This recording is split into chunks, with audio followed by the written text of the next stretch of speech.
जनतेला, आपल्या महाराष्ट्रातील सर्व जिल्हे, सगळ्या जिल्ह्यातील सगळी गावं आणि सगळ्या गावातील सगळी घरं आणि सगळ्या घरातील सगळी माणसं, सगळ्यांना हात जोडून विनंती आहे, एक काम करा. कोणतं? आज तापमान जास्त वाढलंय, उष्माघाताचे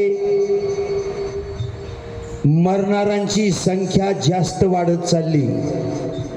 नारदाच्या गादीवरून बोलतो, आम्ही जर आणखी या 10 वर्षात नाही सुधारलो तर आमच्या महाराष्ट्राचं वाळवंट व्हायला वेळ लागणार नाही. म्हणून ते वातावरण आमचा महाराष्ट्र हरित क्रांतीचा आहे, याला वाळवंट होऊ नये असं वाटत असेल तर सर्वांना हात जोडून एक विनंती आहे. आता पुढे जून महिन्यामध्ये पावसाळा लागेल, एका एका माणसानं 5-5 झाडं लावा. 5-5 झाडं लावा, नुसते लावू नका.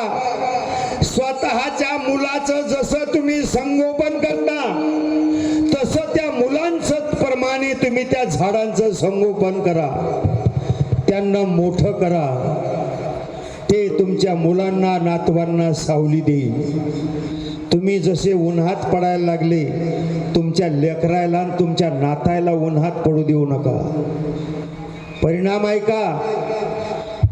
उष्माघाताचा परिणाम भयंकर वाढलाय.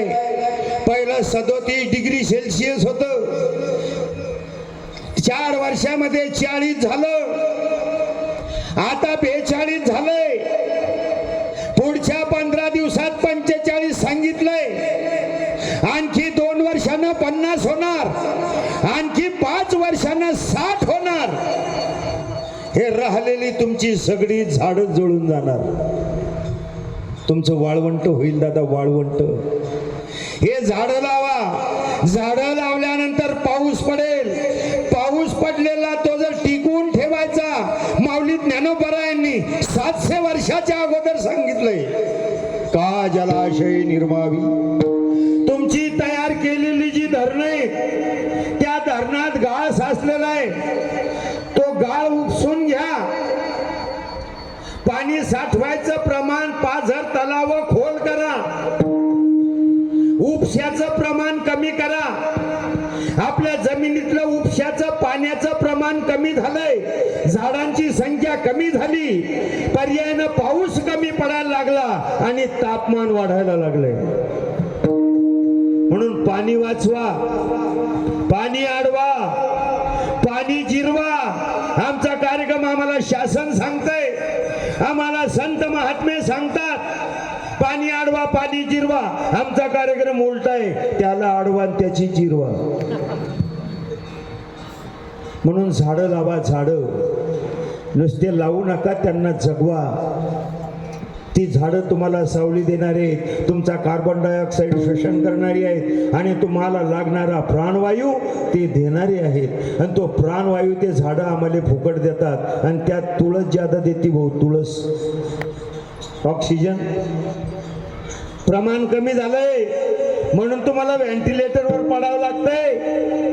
हा देवानं आम्हाला श्वास दिलाय.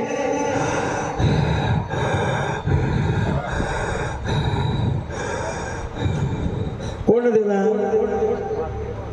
त्यानं दिला ना. मग काय श्वासाची किंमत? एक एक श्वास जात है तीन लोक का मोल, कहे ना था सो कहे दिया, अब क्या बजाऊं ढोल. श्वासाची किंमत कळत नाही आम्हाला. किंमत कळते कवा? पडू नये. माझ्या कीर्तनापुरता एक माणूस आजारी पडला, तुमच्याकडे नाही, आमच्या बुलढाणा जिल्ह्यात.